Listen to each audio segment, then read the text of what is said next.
मैं अरुण पांडे आप सबका हार्दिक स्वागत करता हूं। मित्रों, जैसा कि आप सब जानते हैं कि हम कारक प्रकरण का सीरियल वाइज अध्ययन कर रहे हैं, शब्दशः अध्ययन कर रहे हैं। और आज जो हम सूत्र देखने वाले हैं वो एक ही सूत्र दो दो विभक्तियों का विधान करता है, इसलिए भी महत्वपूर्ण है। सूत्र है यतश्च निर्धारणम। वह निर्धारण में षष्ठी और सप्तमी दोनों विभक्तियों का विधान करता है, इसलिए महत्वपूर्ण है, ध्यान देना है। विशेष सूत्र है और उस सूत्र की सारी बातों को, उस सूत्र के सभी उदाहरणों को, जितने उदाहरण सिद्धांत कौमुदी में या लघु सिद्धांत कौमुदी में दिए हुए हैं, उन सभी उदाहरणों को हम आपको बताएंगे, सभी उदाहरणों को घटित कराएंगे। जो 4 उदाहरण हैं वो चारों उदाहरणों में कौन जाति है, कौन गुण है, कौन क्रिया है, कौन द्रव्य है, चारों बातों को बताएंगे। आपको बुद्धि में बुद्धिस्त करने का ये प्रयास होगा। पर हाँ, क्योंकि आप जानते हैं आपकी परीक्षा में अभी समय है, इसलिए हम इसको छोटे छोटे भाग में, व्याकरण के सभी विषयों को ज़्यादा लंबा खींचने पे, 45 मिनट से लंबा खींचने पर व्याकरण का विषय थोड़ा ऊर्ध्व होने लगता है, सिर से ऊपर से जाने लगता है। इसलिए छोटे छोटे वीडियो में, एक एक वीडियो में आपको बताएंगे, जिससे आपको यदि यह सूत्र नहीं समझ में आया तो आप केवल इसी वीडियो को फिर से रिवाइज करके देख लें।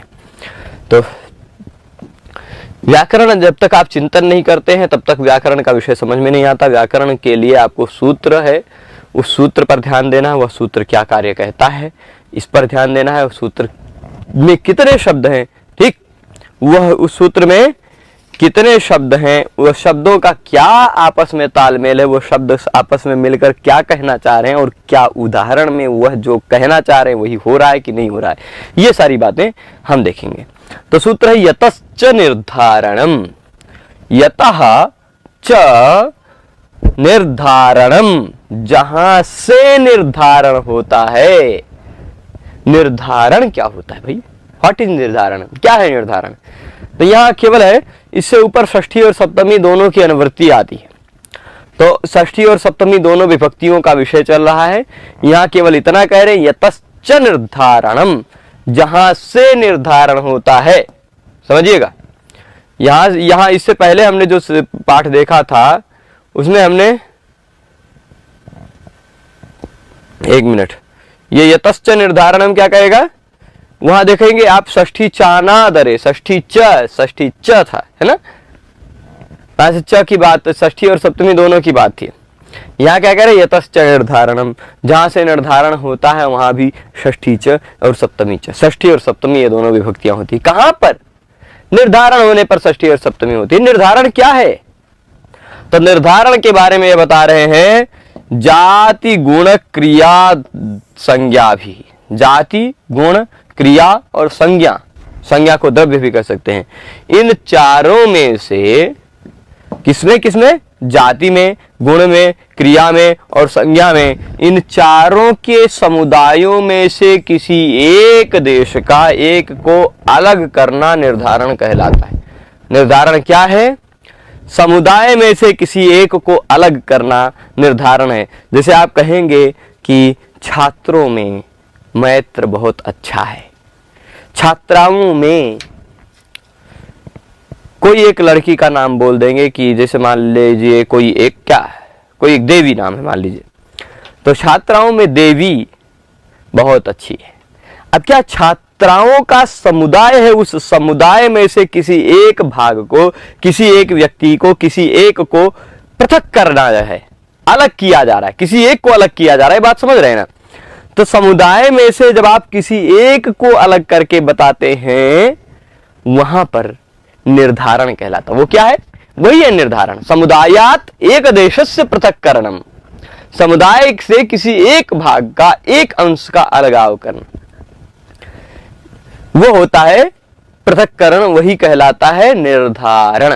क्या कहलाता है? निर्धारण। अच्छा, अब निर्धारण में और बातें ध्यान दीजिएगा।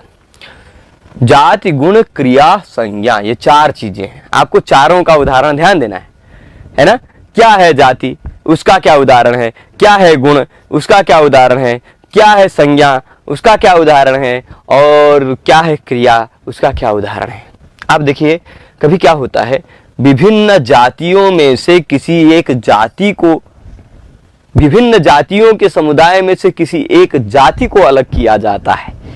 विभिन्न गुणों में से कभी किसी एक गुण को अलग किया जाता है। विभिन्न क्रियाओं में से किसी एक क्रिया के द्वारा निर्धारण किया जाता है, या विभिन्न नामों में से किसी एक नाम का निर्धारण किया जाता है। ये 4 प्रकार के होते हैं। इन 4 प्रकार के समुदायों में से किसी एक समुदाय को अलग किया जाता है, या किसी एक देश को, किसी एक अवयव को, किसी एक व्यक्ति को, किसी एक जाति को, किसी एक गुण को, किसी एक क्रिया को या किसी एक संज्ञा को अलग किया जाता है। वहीं पर होता है निर्धारण। और यतश्च निर्धारणम, जहां से निर्धारण होता है वहां पे षष्ठी और सप्तमी दोनों विभक्तियां होती है। जिसे आप जानते हैं हमारे संस्कृत साहित्य में बहुत सारे कवि हुए, हजारों लाखों कवि हुए। आज भी इस धरती पर संस्कृत के हजारों कवि हैं। ठीक है, एक आपके सामने है, हम अपने आप को भी मानते हैं। तो ये क्या है? जाति गुण क्रिया संज्ञा। जाति गुण क्रिया संज्ञा, इन चारों में से किसी एक का निर्धारण करना। आप जानते कवि हैं, पर कवियों में क्या कहेंगे? कवियों में कालिदास श्रेष्ठ है, इसे बोलते हैं ना हम, कवियों में कालिदास श्रेष्ठ हैं। ऐसा बोलने के लिए आप इतना जानते होंगे, इतना जब हम बोलते हैं कवियों में कालिदास श्रेष्ठ हैं, तो क्या होता है? क्या होता है आप जानते हैं?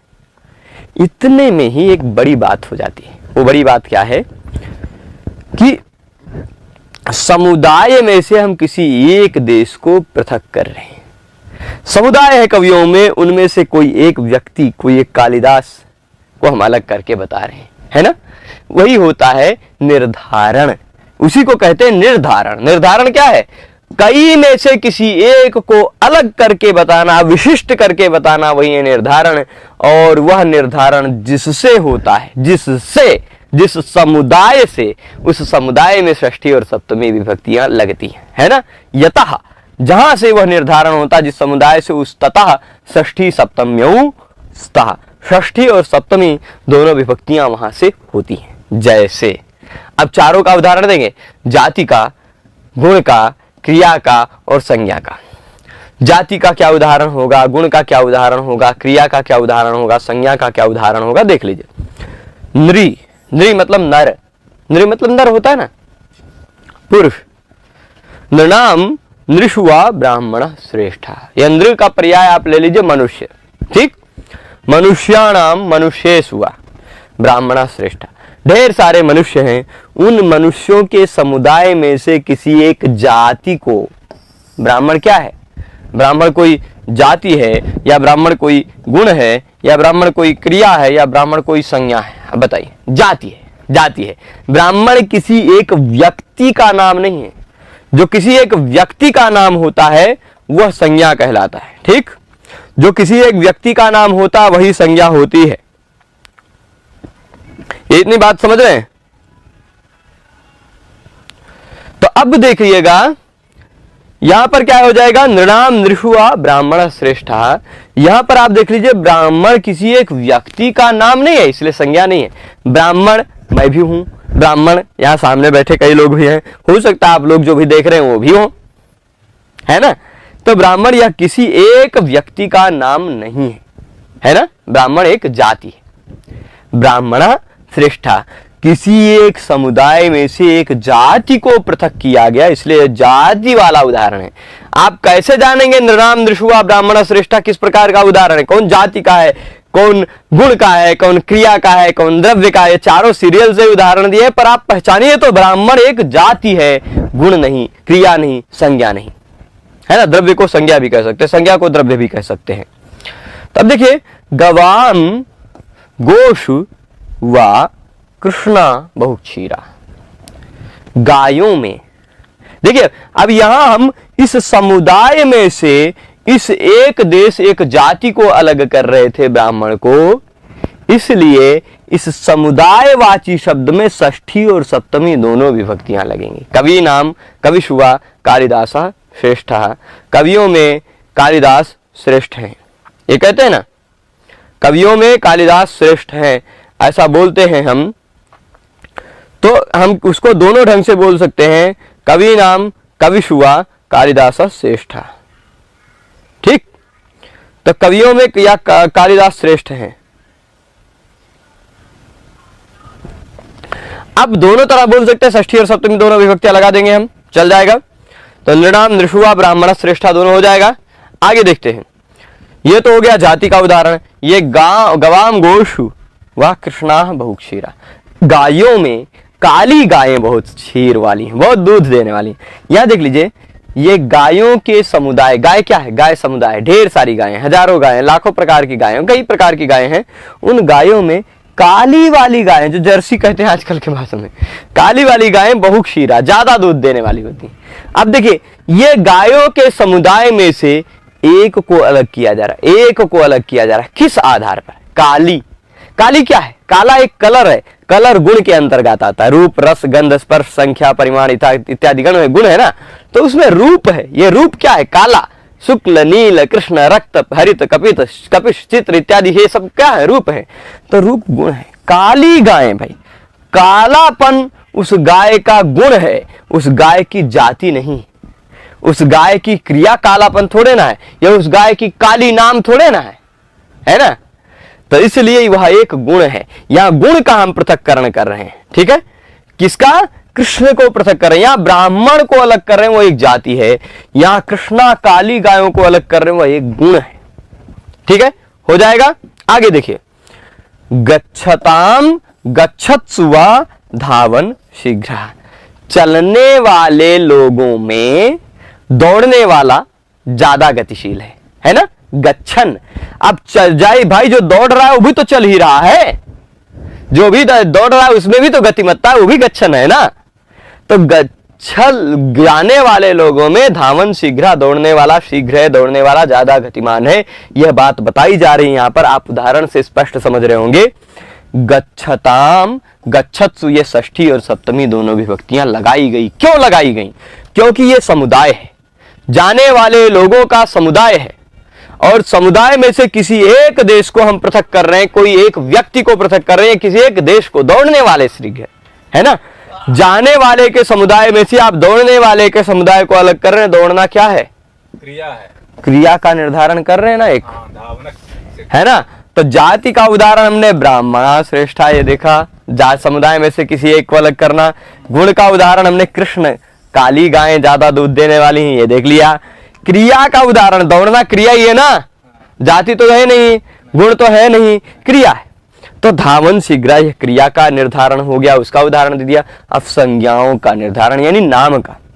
छात्राणाम छात्रेषु वा मैत्र, मैत्र किसी एक छात्र का नाम है, ठीक। तो मैत्र नामक जो छात्र है, कौन सा छात्र? मैत्र नामक जो छात्र है वह सभी छात्रों में पटु है। अब देखिए, छात्र ढेर सारे हैं, छात्रों का क्या है? समुदाय है। उस समुदाय में से एक देश को, एक को अलग करके बताना। समुदाय में से यानी समूह में से एक देश को किसी एक को अलग करके बताना ही निर्धारण है। छात्रों के समूह में से हम एक मैत्र को अलग करके बता रहे हैं कि मैत्र श्रेष्ठ है, मैत्र ज्यादा पटु है, ज्यादा बुद्धिमान है। कहीं भी समुदाय में से किसी एक को अलग करके बता रहे हैं, वहां पर षष्ठी और सप्तमी दोनों विभक्ति लगती। किसमें? समुदायवाची शब्द में। छात्र समुदाय है, छात्रों में मैत्र पटु है। अब छात्रों में कुछ छात्राणाम भी आप बोल सकते हैं, छात्रेषु भी बोल सकते हैं, षष्ठी और सप्तमी दोनों विभक्तियों का प्रयोग कर सकते हैं। पर यहां निर्धारण किसका हुआ? किसी एक व्यक्ति का, किसी एक नाम का। नाम है मैत्र, किसी एक व्यक्ति का नाम है, संज्ञा है, ठीक। तो चार प्रकार से होता है, चार प्रकार से होता है ना।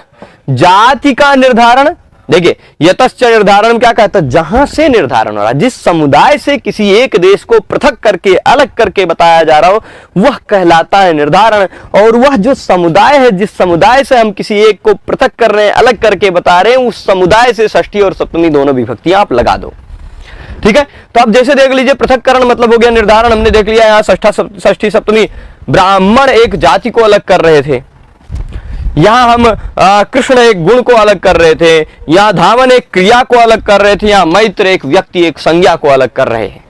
समुदाय में से ब्राह्मण नृ के समुदाय में से अलग हो रहा है ना, श्रेष्ठ बताया जा रहा है। गायों में काली गायों को अलग करके बताया जा रहा है, बहुक्षीरा।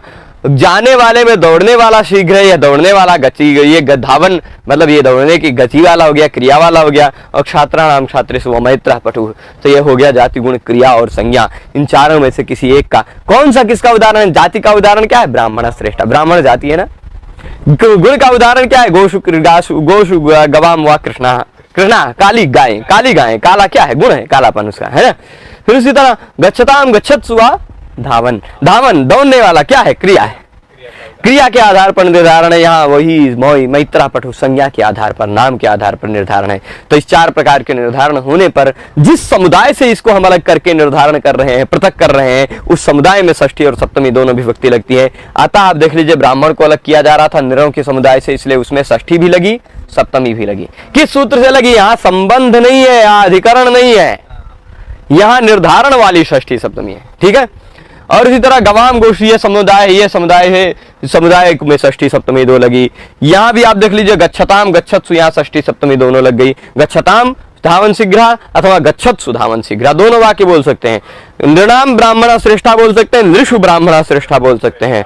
गवाम कृष्णा बहुक्षीरा बोल सकते हैं, गोषु कृष्णा बहुक्षीरा बोल सकते हैं। उसी तरह छात्राणाम मैत्रा पठु बोल सकते हैं अथवा छात्रेषु मैत्रा पठु बोल सकते हैं। चारों तरह से बोल सकते हैं। कौन किसका उदाहरण है आप जान जाएंगे। अगर अलग किया जा रहा है मैत्र को कोई एक नाम को तो वह संज्ञा का उदाहरण है। अगर अलग किया जा रहा है कृष्णा को कोई एक गुण को तो वह गुण का उदाहरण है। अगर अलग किया जा रहा है ब्राह्मण को कोई एक जाति को तो वह जाति का उदाहरण है। और अगर अलग किया जा रहा है धावन को, गतिमान को, गति को, तो क्रिया का उदाहरण है। तो इस तरह से हमने यतश्च निर्धारण इस सूत्र को इस पाठ में देखा। इस पाठ में आज इसी सूत्र पर रोकेंगे। इससे अग्रिम पाठ में हम किसी और अग्रिम सूत्र के साथ आप सबसे फिर मिलेंगे। आप सभी लोग पूरे पाठ में जुड़े रहे, उसके लिए आप सभी को बहुत बहुत धन्यवाद। फिर मिलेंगे। नमः संस्कृताय।